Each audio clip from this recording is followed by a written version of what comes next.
Hello, my soul brothers and soul sisters. I am Ron Smith, and this is the Dr. Ron Smith Investigate Show, where we separate the real from fake, the fact from fiction, and sometimes we give you the winner's edge, and we're able to turn your water into wine. We are in season 4, and this is episode number 11. And I have started a series about having a healthy relationship with money. Now, in any relationship, it has to be a beginning, a middle, and an end, of course. And one of the things that I know about relationship, and most people, when we talk about relationship with money, think that they are bad with money. And I just want everybody to stop. Let's take a deep breath and let's take a look at it. I took some notes regarding how this relationship started. The problem isn't your self-control. It's not your math skills, or it's not the lack of budgeting apps on your phone. It's really your emotions. So if you take a step back, your belief, thoughts, and feelings about money is driven by your emotions, and your style is shaped by the development in your early childhood by your relationship with your parents or your primary caregiver.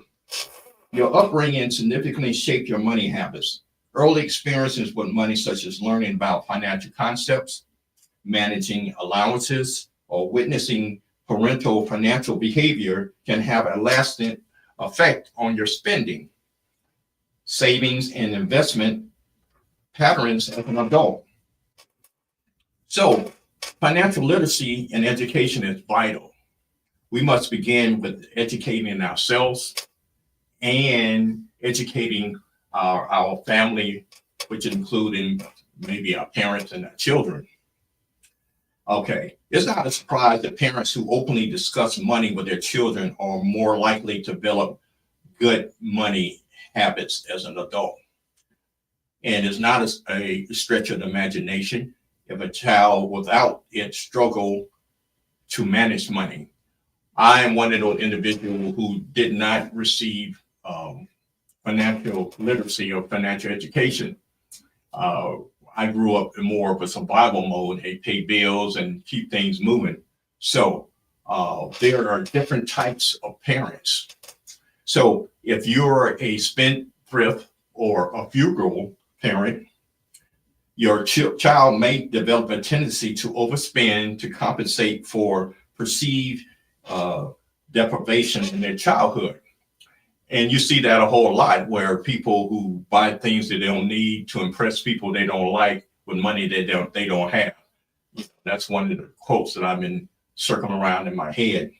So if you take a step back, why are you acting or spending your hard-earned money in certain ways?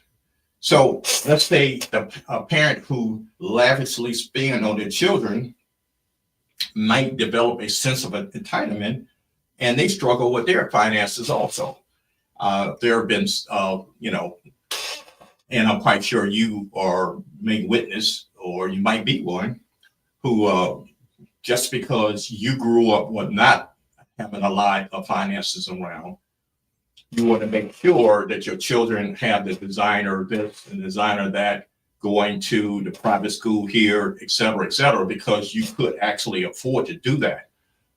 But if they don't have responsibility for how you achieve this financial, I wouldn't call it a windfall, but lifestyle, then they perceive that they are entitled to that. Then you have a parent who are generous with charity. That child develops a strong desire to give back, to contribute to certain cause. And you see that in a whole lot. And I just think about, that kids who set up lemonade stands for people who are underprivileged, or let's say a person who had a fire they want to contribute their allowances or develop a fundraiser for different people, you see that basically they have learned that behavior because from a parent before them. And the thing, a key to it is by early financial responsibility, like a child receiving an allowance with managed chores that they are paid for, often learn financial independence, responsibility, and the value of money early on. And you can see that, in the old days, people used to get their kids to do paper routes, or they do the grass cutting, or they do the rake yards or shovel snow, et cetera, to develop their skills to actually to make a purchase, like for their own bike, or money for movies, et cetera. Which on the flip side of that, if a child do not have to get the opportunity to do that, they tend to struggle as an adult with budgeting and financial planning as adults. One of the things that we see, especially in if a person is struggling financially, tension and lack of money surrounding cause fear, anxiety about finances. Money as a source for love and security cause emotional attachment to money, which lead to spending or saving behavior that is not always rational. Imagine this. I've actually observed this when I did some mentoring in a high school, where you have, young men and young lady wearing the designer clothing, jewelry, some of it real, some of it's fake, or driving cars. And you see that this selection of items that they are trying to impress people that they are wealthy, or basically they got it going on and rich, etc. And one of the things that you see it, especially when let's go for people who win the lottery. It's been a study that basically lottery winners within 3 to 5 years are totally broke. And the reason why is basically it's not finances that people struggle with. It's the nature of having abundance at the same time without understanding financial literacy or money management. And people who, let's say, if they grew up in a community that doesn't focus in on financial literacy, or see the budgeting, spending plan, investment, etc. They have the need to show that I am rich, which is totally different from being wealthy. And you find people in other locations that I can tell that they are wealthy because I know quality and I can see it. But if you didn't really understand what you're looking at, then you appear that basically they are what they call the millionaire next door, because they're not flashy and they're not actually seeing things like that. When you grew up around money, basically you have a different mindset. So it's not necessarily that if you have the desire for whatever you want, jewelry, fashion, car, etc., you have to understand what the value is.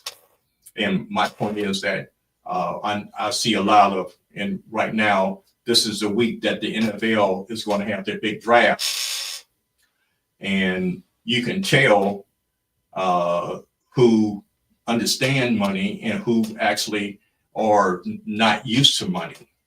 And what I mean by that is that yes, you can get a big designer necklace, so to speak.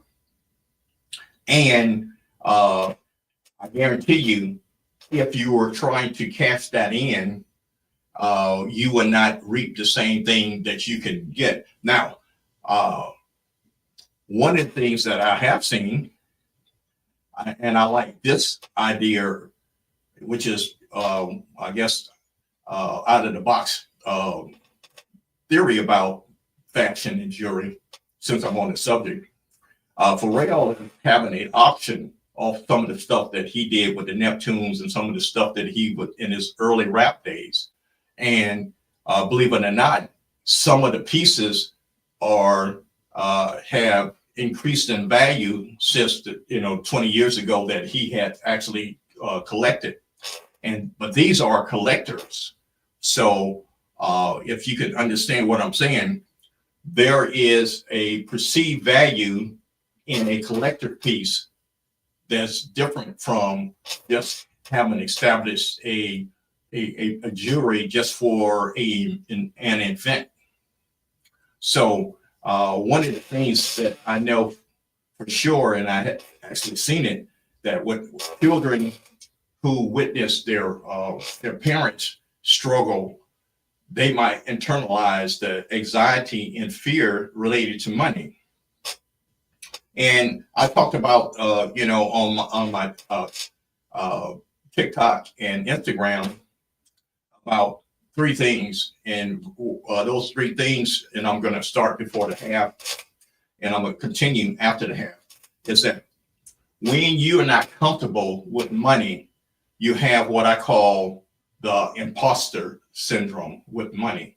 And the imposter syndrome, by definition, is basically that you internally feel inadequate for the status, the position, the education that you have, even though you're qualified in that position or to have those things.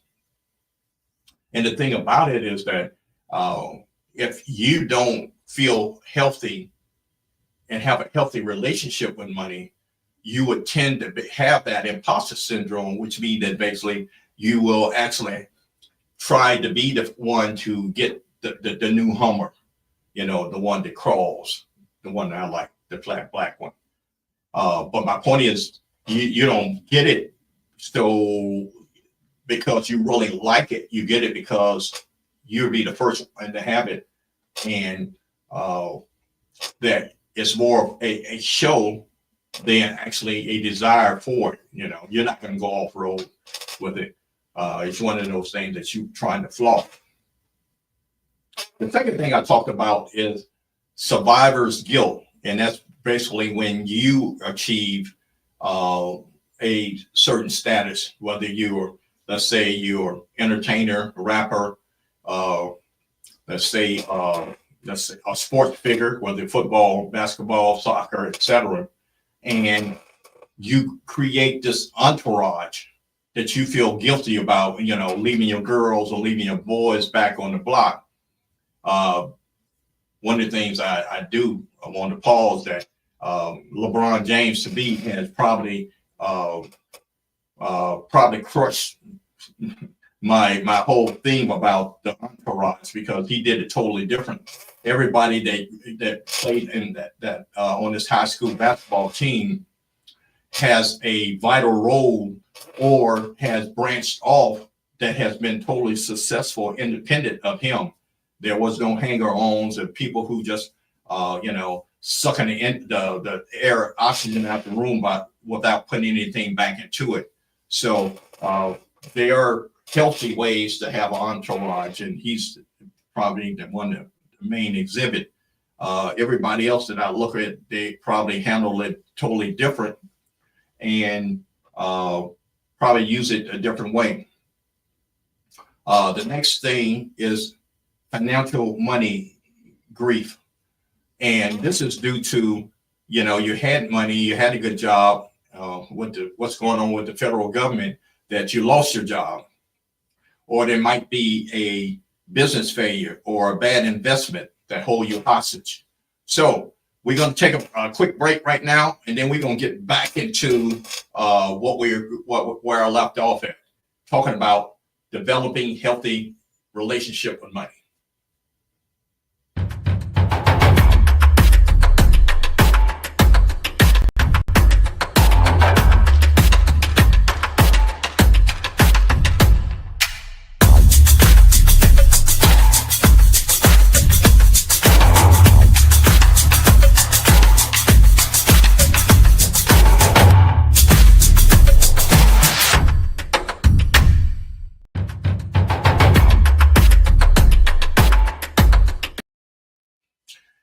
Hello, my soul brothers and soul sisters. We're talking about having a healthy relationship with money, or why we don't have a healthy relationship with money. And it all depends on what your environment. It's obvious that our parents are our first teachers. Therefore, their input and their relationship with money has a very good bearing on how you feel about money, whether there was a lack or whether there was a whole lot. Their way of dealing with money has a lot to do with. And the thing about it is that I could talk to you about budgeting all I want to, but if you don't have that internal relationship, which means basically, even though money is one of those threads that weaves through everything in life. From getting up in the morning, the bed you sleep in, the sheets, to going to the restroom, flushing the toilet, brushing your teeth, eating your breakfast, getting in your car, going to work. All those things that we don't think about is cost money, and how you do those things, which mean that your neighborhood, the car you drive, the work that you are employed by, or what you create, all those things, where you shop, what you put on, all those things have the common thread about money. So it's one of those things that is vital to life, that you have a comfortable, healthy relationship with it. Or if you don't tell your money where it's going, your money will show you where it went, which means that basically everything deals with cash flow. So basically, we're talking about your beliefs, your thoughts, and your feelings about money. Let's get a handle on that. And it happens throughout your childhood. It's amazing that everything that you go through, your relationship to how you grew up, is related to what you do as an adult. And having a healthy relationship with money will make you totally successful in life, because you will actually have what I call a spending plan. Other people call a budget. So that's what we're talking about. How do we overcome? Let's say that basically, if I grew up with my parents were spendthrifts or frugal, do I overspend to compensate for the perceived deprivation of my childhood? Or if I grew up with my parents spend lavishly, will I develop a sense of entitlement and still struggle with my finances? If I grew up with my parents who were always giving generously to charities, is that the reason why I have a desire to give back to different causes? All those things are different points of access to you. Excuse me. And I mentioned two things. Three actually. I mentioned on my TikTok and my Instagram last week about having the imposter syndrome. Is it because I don't feel comfortable with money that I am, have this tense and uneven relationship with it? Because I have achieved the education and the status, and now financially, I'm able to do some things that I always wanted to do, and I still have this easy feeling about it?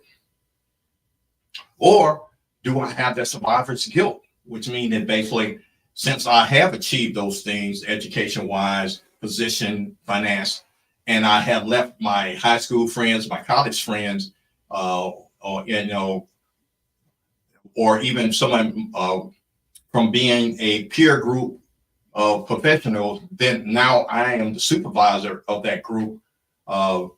Sometimes that survivor's guilt can cause me to feel uneasy about having a healthy relationship about money.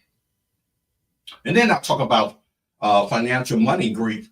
A loss is a loss.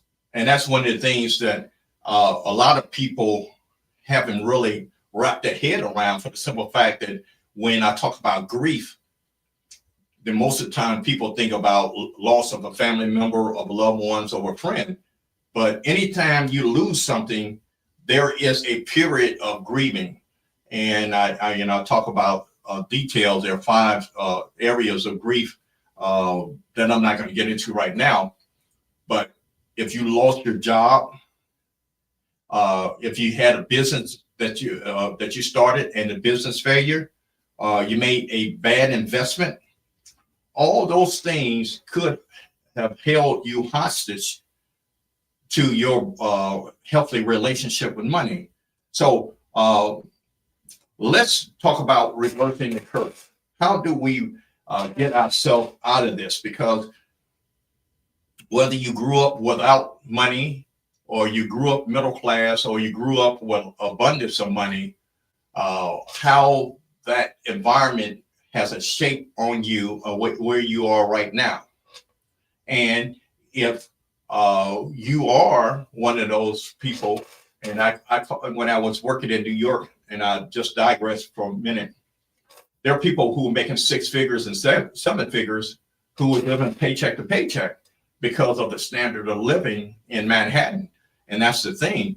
You could, it's not really having a healthy relationship is not really how much money you actually bringing in. It's actually how are you allocating these funds, and are you actually have a balanced spending plan. And we're going to get a little bit into that. And think about it is that in order to have a healthy relationship, I think you should have a mantra that you actually tell yourself, because it's easy to focus on your bills and get lost in that and have a negative feeling about it. So mine is, one of the things that Ben Franklin said, early to bed, early to rise, make a man healthy, wealthy, and wise. So my mantra is that basically I want to become healthy, wealthy, and wise. So when I do get into trying to slide into my funk, and what I mean by that, getting an unexpected bill that attached my, I call it my abundant fund. Most people call it their emergency fund. I can rise above that. And the thing about it is that you have to talk to yourself that, don't be so hard on yourself. You can achieve what you are planning that's in your mind, but it has to be a written plan. That's one of the things, what gets measured actually gets done. So just think about it. If you had a desire that this year was going to be your year that you were going to get in shape, that was your resolution. One of the first things you start doing is actually prepping yourself to get ready for that, which means that you identify your personal trainer, buying your workout outfit, shoes, etc. And with if a personal trainer is worth his weight, he will ask you, what are your expectations? Which means that basically, hey, I want to lose, 20 pounds, 30 pounds, or I want to prepare for a marathon this year. When you told him what you want, he will schedule a regimen based on where you are to where you want to go. So the same way with talking to a person about financial planning. If it was easy, then basically there would not be a gap between, financial literacy. And if it was so prevalent, it would be actually taught at elementary school and high school and maybe even college. And some of the things I have seen regarding financial education is being, I would say, sponsored by a financial institution who has a vital interest into steering you to certain products. And that's what I'm not trying to do here. So first of all, find some good books. Remember, books, podcasts, and seminars are good. But once you understand how you are emotionally attached to money, then you move on to those books, podcasts, and seminars to, further your education. And, one of the things that you really need to find is that creating a spending plan is the first thing, because you have to understand the cash flow and what are the what I call the needs, the wants, and I call savings and investing and reducing your debt and giving. And one of the things I suggest is basically the 40-30-20 plan, and able to actually track your spending. Remember, I think I'm going to show this again, is basically that's my, if my monthly income was $3,500, my 40% of that would be $1,750. The 30% of that would be the $1,050. My 20% is $700, and 10% will be $350. So out of that will construct my what I call a spending plan. So when you write it down, you can actually visualize where your money is going. And one of the things that I mentioned before, start tracking your spending daily and weekly. You'll be surprised some of the things that you are spending on are really not conducive to your diet, first of all, and your spending plan. And the thing about it is that if you're running a tight ship, which I know most of us are, because of inflation, and I think we are in a recession, even though they have the numbers saying that we're probably are heading in there. And one of the things that I want to just emphasize is that where you are, whether you're middle class, upper middle class, or consider to be poor, it dictates how you are affected by the inflation and recession. So first of all, as I summarize, to develop a healthy relationship with money, first you have to understand, how did I grow up? Did I grow up, with parents who are thrifty? Did I grow up with people who lavish money on? Or did I grow up with people that educated me to understand what money is and how it is important? So until next time, let's continue having this dialogue of a healthy relationship with money. Remember, you are important and your money is important. So let's take control of it. Until next time, my time is up right now, and I thank you for yours.